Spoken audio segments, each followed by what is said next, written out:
Halo Sobat Trader Autobot FX. Kita akan lanjutkan lagi pembelajaran kita, diskusi kita membuat robot trading. Sebelumnya kita sudah mendiskusikan bagaimana membuat modul-modul untuk membuka posisi trading. Nah, kali ini kita akan melanjutkan tahapan berikutnya, terutama berkaitan dengan lot size, indikator yang digunakan untuk mencari sinyal entry, dan juga mengatur supaya posisi yang dibuka lebih teratur mengikuti time frame atau perpindahan candle. Baik, kita langsung lanjut ke bagian coding. Oke, kita akan lanjutkan lagi coding kita.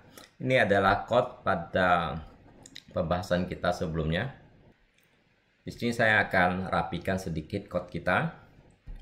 Oke, kalau kita perhatikan di sini warnanya selalu warna blue ya. Jadi saya akan ganti menjadi variabel warna. Oke, saya akan buat variabel warna, color, data type-nya warna. Untuk open posisi buy, order type buy, maka warnanya kita akan kasih warna buy, biasa kita kasih warna blue ya. Dan untuk sell kita bisa kasih warna red ya.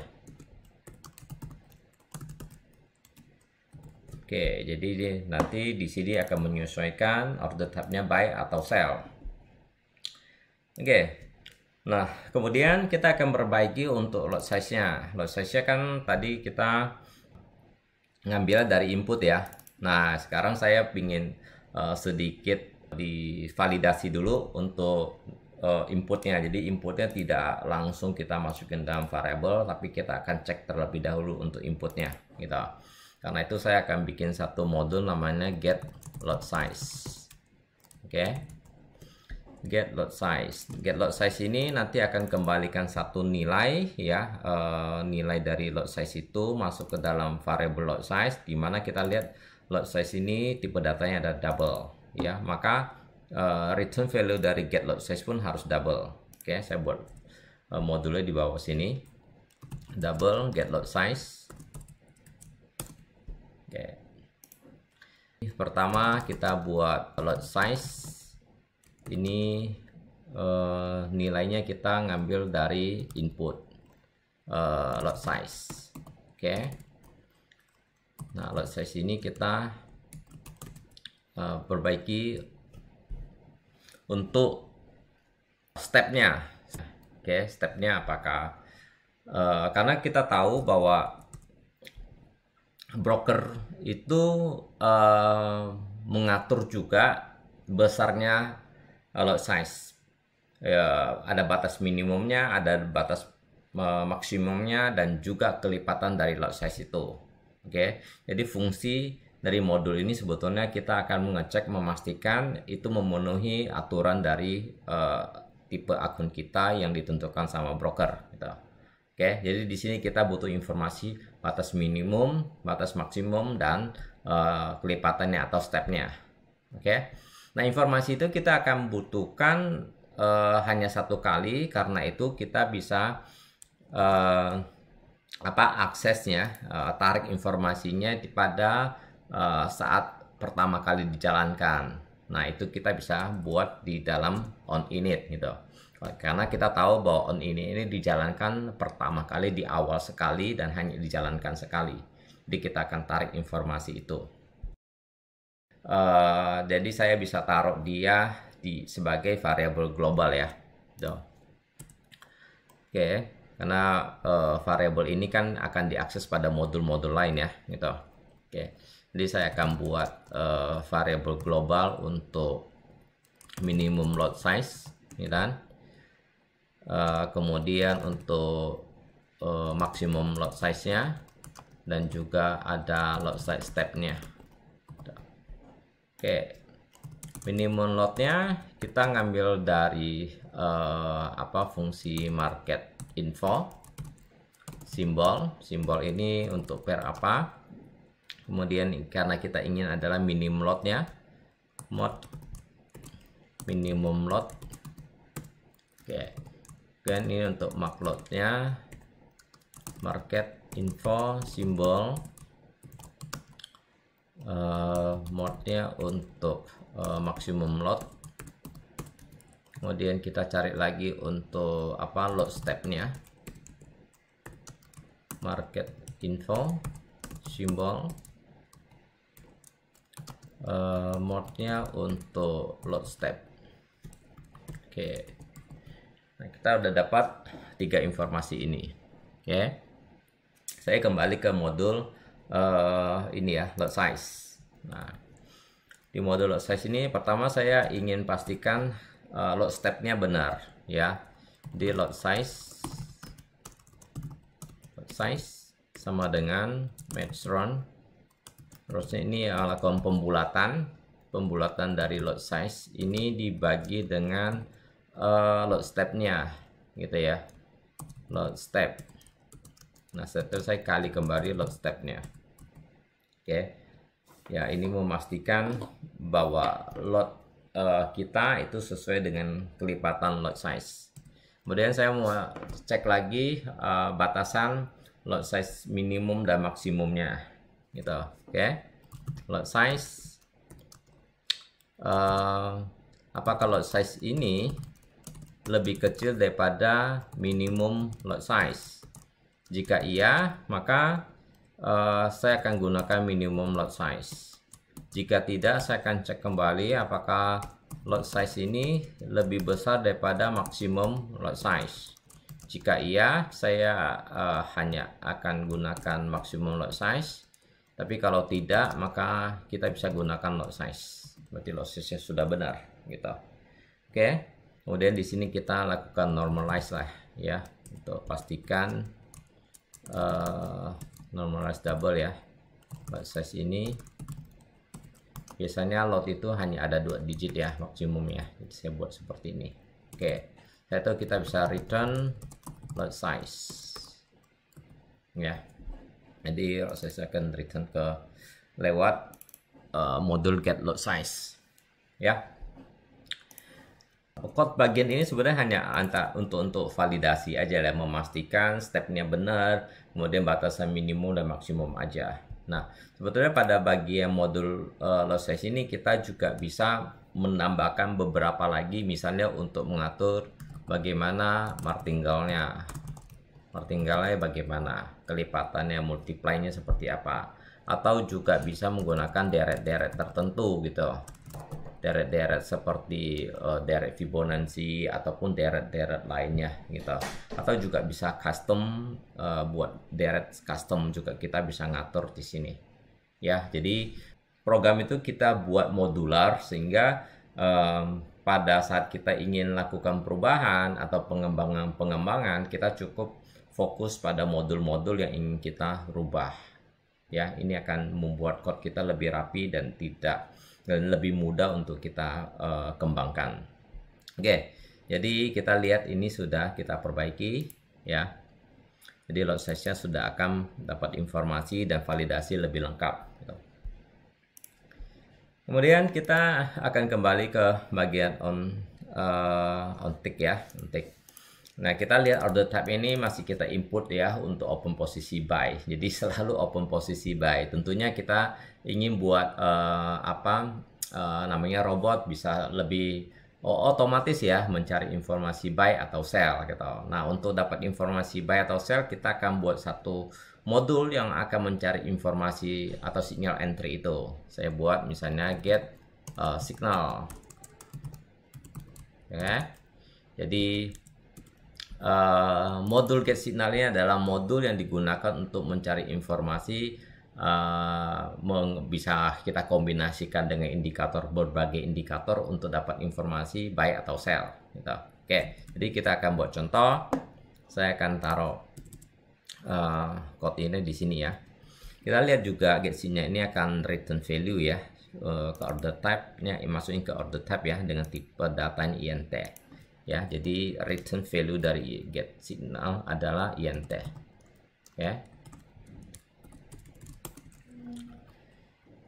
Nah, Seperti kita tahu bahwa fungsi modul ini adalah untuk mencari signal. Nah, untuk mencari signal itu kita akan menggunakan indikator apa? Apa rule trading kita?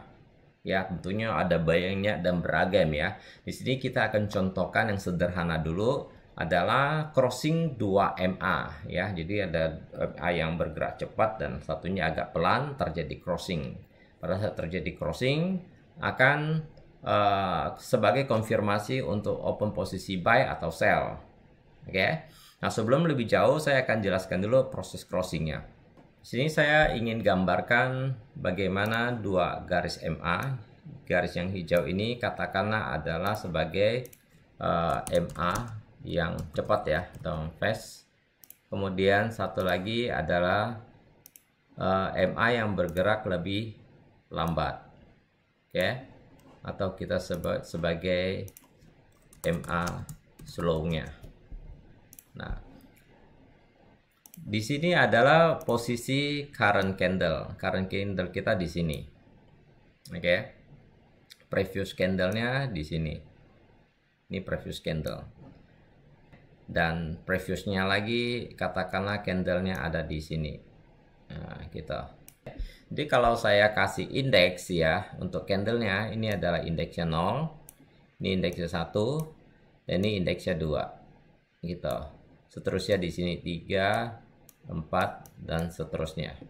Oke, begitu nomor indeks atau indeks pada candle ya gitu.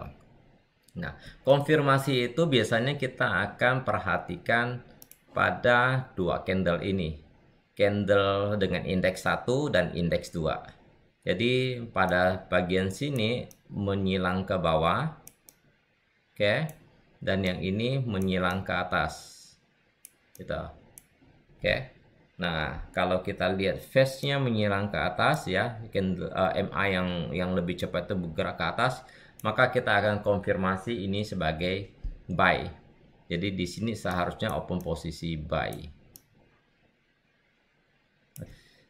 Supaya robot bisa mengerti seperti ini, kita perlu mencari informasi keempat titik ini. Jadi ini adalah MA slow yang kedua, ini adalah MA fast yang kedua, ini adalah titik atau harga untuk MA fast pertama, dan ini ada MA fast yang slow yang pertama. Jadi terjadi persilangan seperti ini. Ya, kita lihat ke code-nya. Sebelum kita buat code-nya, tentu kita butuh buat input dulu ya. Input untuk MA-nya. Ya, jadi saya loncat untuk buat input MA dulu. Input MA kita bisa buat di atas di sini. Input untuk MA. Ya, MA itu terdiri dari, kalau kita perhatikan ya, MA itu ada periodnya, ada MA metodenya, dan ada apply to-nya. Jadi ada 3 informasi yang perlu kita input untuk MA. Oke. Saya ingin bikin untuk MA yang cepat dulu ya, yang fast dulu. Jadi INT untuk periodnya adalah untuk input MA fast period. Kita isi misalnya 10 MA fast periodnya. Kemudian kita buat yang slow, MA slow, periodnya kita buat misalnya 30, lebih lambat punya, MA slow period. Dan ada dua input lainnya adalah enum untuk MA metodenya, INMA method. Misalnya metodenya adalah SMA ya gitu ya. Jadi mode SMA. Jadi SMA ini adalah untuk simple moving average. Tapi kalau misalnya kita ingin gunakan yang lain, misalnya eksponensial, kita bisa gunakan EMA. Oke. Ini kita contoh SMA aja. MA method ya. Kemudian berikutnya adalah input untuk apply price-nya. Oke, apply price. Price misalnya. adalah close ya.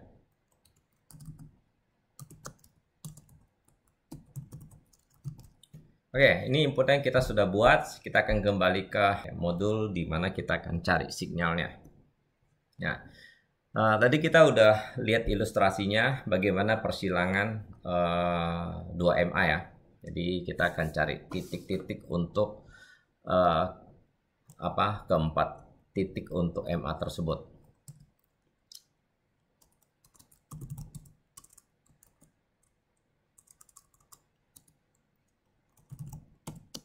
Double MA yang fast dulu, fast 2 IMA. Ini MA ini adalah fungsi untuk mencari harga moving average ya.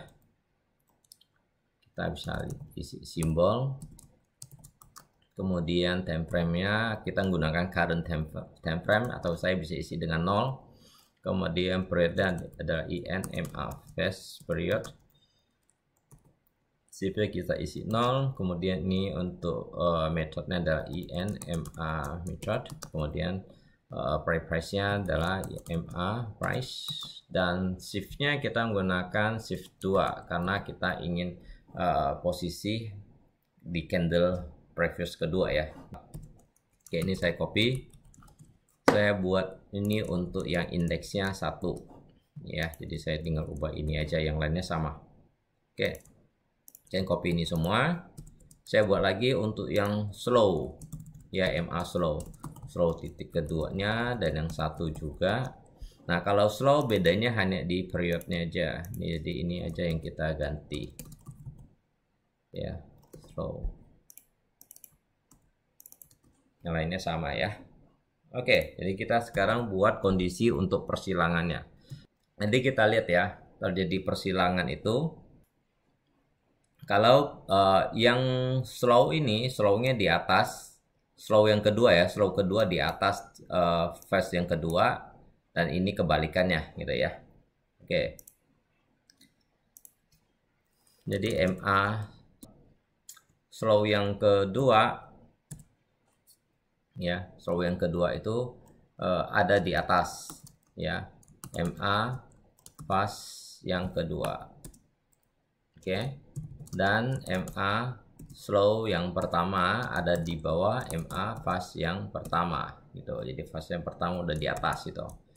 Nah, berarti kan ini udah mengarah ke atas ya, atau cross ke atas ya. Maka ini bisa menginformasikan signalnya buy gitu ya. Jadi saya kasih variable signal sama dengan open buy. Oke, ini saya copy, else ini kebalikannya ya, kebalikannya ini sebagai konfirmasi signal sell. Oke, nah variabel ini belum kita buat ya, saya buat dulu. int signal awalnya kita kasih nilai -1 ya, kalau terjadi crossing maka signal ini akan diisi buy atau isi sell gitu, dan nilainya kita akan return signal.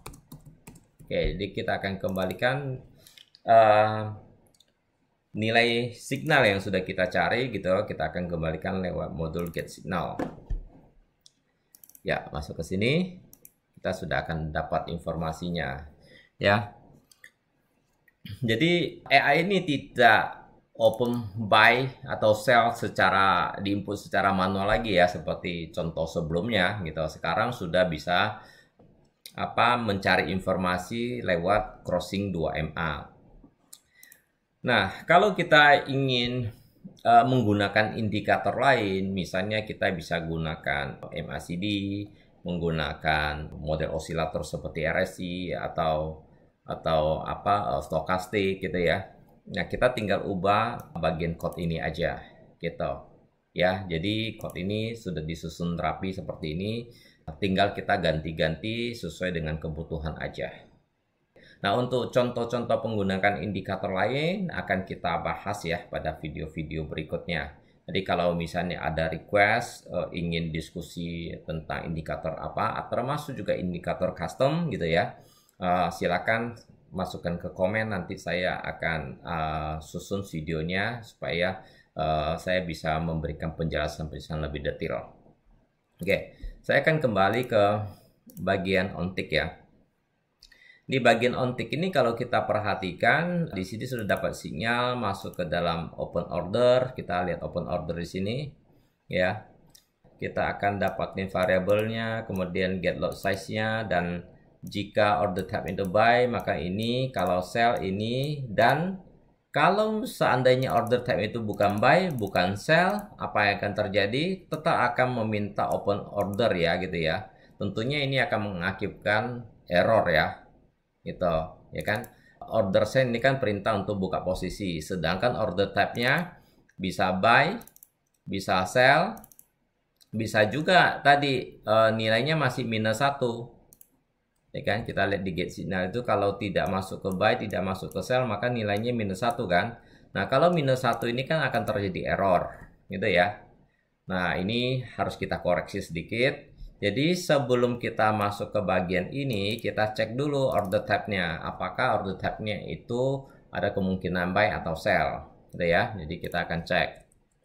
Ya, if ya order type ini ya lebih besar sama dengan 0.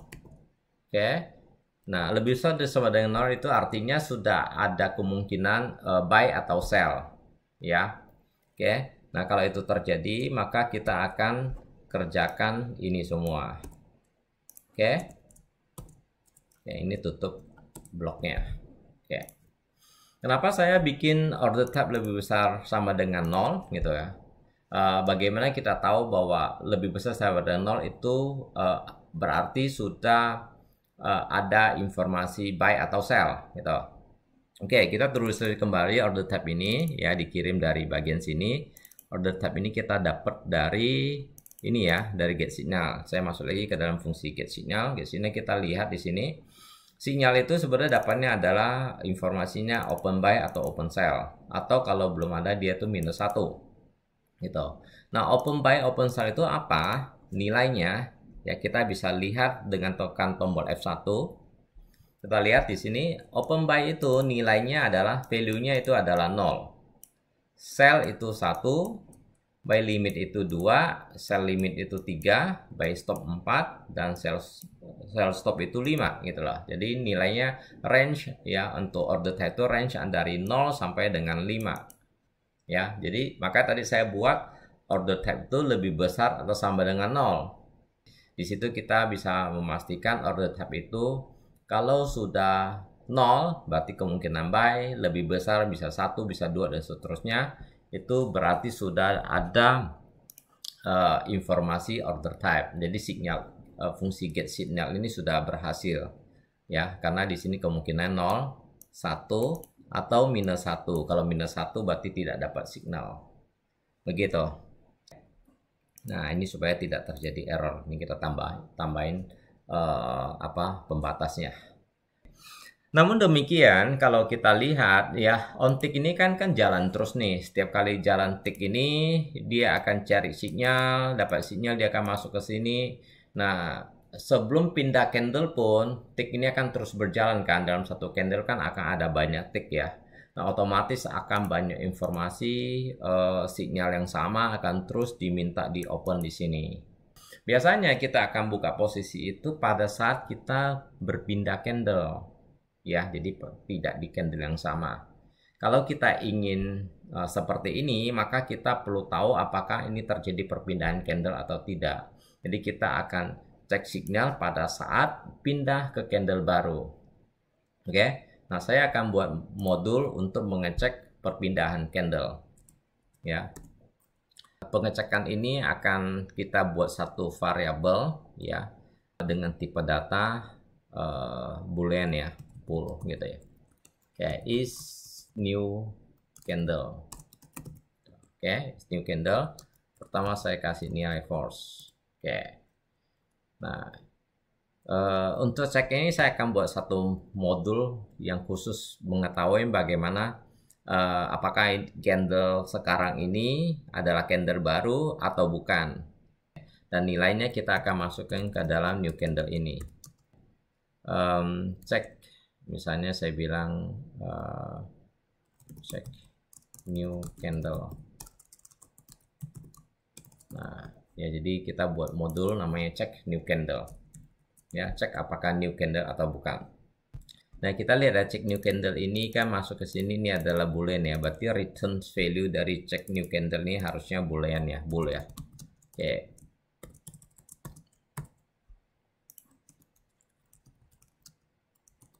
New candle.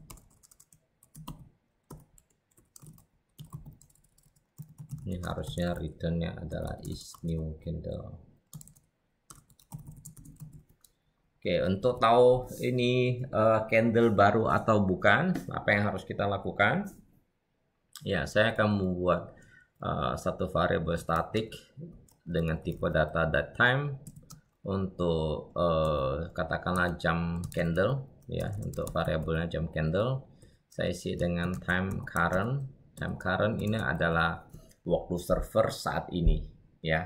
Saat baris ini dijalankan, code ini dijalankan, jamnya jam berapa, jam yang digunakan adalah jam server ya. Time current adalah jam server.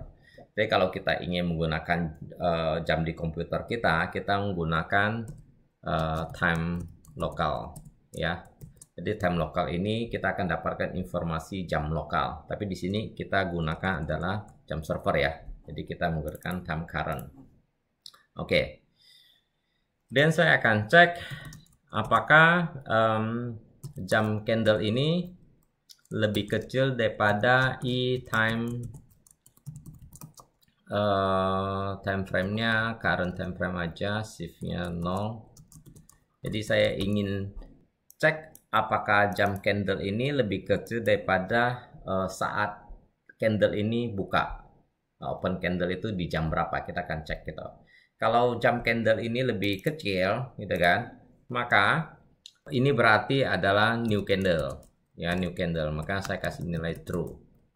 Saya ubah dia dari nilai false menjadi nilai true. Kemudian saya akan update jam candle ini dengan jam candle open candle itu. Oke, seperti ini ya. Dan kita akan return value dari new candle ini. Oke, jadi modul ini bisa mendeteksi apakah terjadi perpindahan candle baru, munculnya candle baru ya. Pada saat munculnya candle baru, maka ini akan return nilainya adalah true. Oke, ya akan nilai true. Kalau ini true, apa yang akan kita lakukan? Ya, pada saat ini true, baru kita akan cek signal, baru kita perlu mengecek signal. Jadi saya akan pisahkan ini, saya pisahkan. Jadi if is new candle ya, kalau ini new candle, baru saya akan get signal. Other type sama dengan get signal ya. Jadi tadinya kita akan selalu setiap kali ada on tick kita akan jalankan modul get signal. Sekarang kita tidak akan jalankan get signal, hanya akan kita jalankan pada saat informasi new candle ini adalah true. Jadi hanya true baru kita akan jalankan ya. Oh ya, saya menulis ini agak singkat. Is new candle seperti ini. Ini sebetulnya sama artinya dengan true seperti ini ya. Jadi teman-teman bisa ketik seperti ini ya, atau juga bisa kita singkat menjadi seperti ini aja ya. Jadi untuk menyatakan is new candle itu sama dengan true. Oke, jadi terserah lebih suka menggunakan seperti ini ataupun bisa juga menggunakan yang lebih simpel seperti ini. Oke. Jadi setiap kali sudah pindah candle baru akan dicek signalnya, kemudian kalau ada nilainya buy atau sell akan dimasukin ke sini, ataupun juga kalau tidak ada sinyal berarti yang dimasukkan adalah -1 ya. Kita masuk ke sini, parsing ke sini. Oke, dan baru akan open order.